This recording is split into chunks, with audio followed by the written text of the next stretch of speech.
Dando continuidade aqui, nós temos cerca de 98 mil combatentes em Montese, uma das batalhas mais ferrenhas e mais importantes para essa guerra, perdendo em questão de importância, claro, para Monte Castelo, que eu falei um pouco a respeito no vídeo anterior.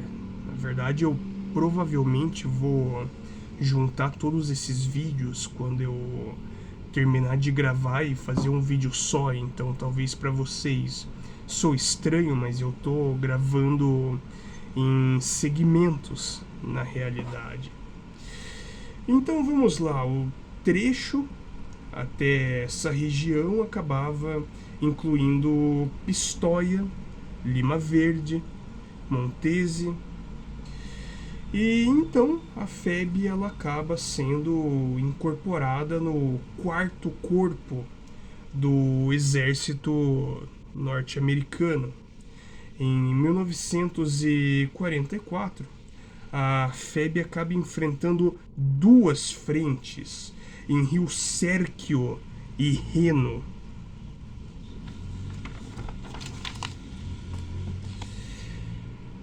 Temos realmente como batismo de fogo o primeiro combate, antes dos que eu citei, mas, nossa, às vezes eu não consigo entender as letras das minhas próprias anotações. Massarossa, Camaiore, Monteprana. Essas foram as primeiras regiões nas quais os soldados brasileiros se acabaram tendo conflitos com os soldados alemães.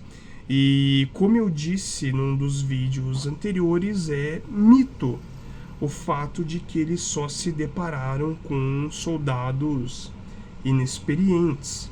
Longe disso, eles enfrentaram os Afrika Korps, ou seja, os alemães veteranos da guerra na África que estavam sob o comando do general Rommel, o Raposa do Deserto.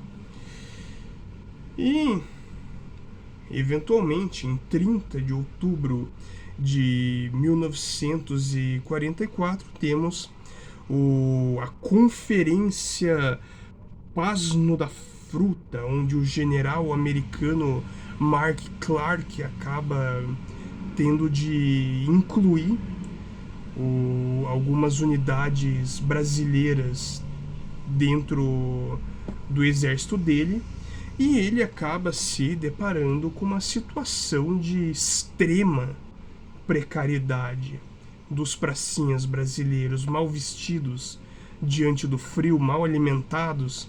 Brasileiro não está acostumado com neve, não está acostumado com o clima ríspido da Europa. Eu vou eventualmente passar para vocês um filme, eu vou deixar ele na playlist, chamado Estrada 47, que retrata justamente isso, o sofrimento brasileiro em meio a esse contexto.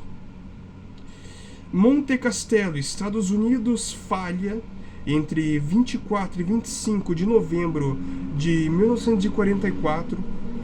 Grande número de baixas da parte norte-americana. 29 de novembro, terceira tentativa, mais uma falha, 150 baixas brasileiras.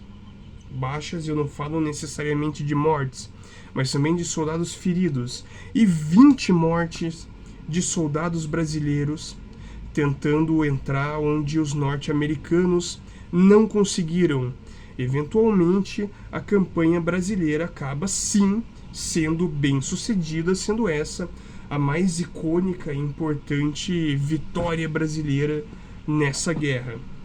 Pé de trincheira, como os soldados acabam chamando essa situação. Eu confesso que eu não sei exatamente por que eles usavam esse termo, pé de trincheira, mas eles falavam pé de trincheira para descrever como era uma situação de baixíssima visibilidade.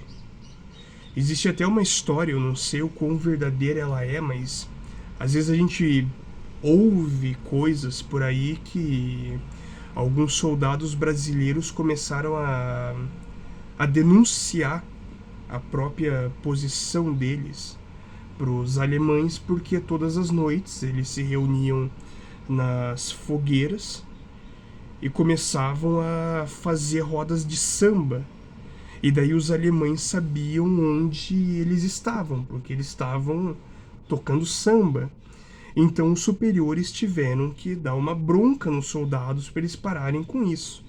Mas enfim, eu não sei se essa história é real, então fica aí meramente como uma curiosidade. Outro detalhe interessante é que os soldados brasileiros, eles não... Na verdade, como eles estavam numa situação precária, eles não conseguiam dar estabilidade aos morteiros que eles usavam. Então eles teriam começado a colocar os morteiros dentro dos próprios capacetes. Então isso seria uma inventividade, seria uma solução criativa para a solução desses problemas. E essa criatividade brasileira teria, inclusive, impressionado os norte-americanos. Então, conquista 21 de fevereiro de 1945, finalmente a vitória no combate em Monte Castelo. Montese foi um pouco depois. Como eu disse antes, eu tive o privilégio de, em 2020, ter conversado com um veterano, e ele disse que Montese foi ainda pior do que Monte Castelo. Monte Castelo foi uma batalha horrorosa, porque foi um combate no qual eles precisaram subir numa montanha gelada e tudo mais. Agora, Montese era uma cidade devastada por bombardeios, quer dizer, perdão. Então os soldados brasileiros precisavam entrar em casa, chutar porta, aquela coisa meio tropa de elite, aquela coisa que a gente vê em cenas de operações da BOP. Continuando aqui, nós vamos levar em conta mais tarde sobre o que houve com os brasileiros depois da guerra. O que aconteceu foi o absoluto desamparo.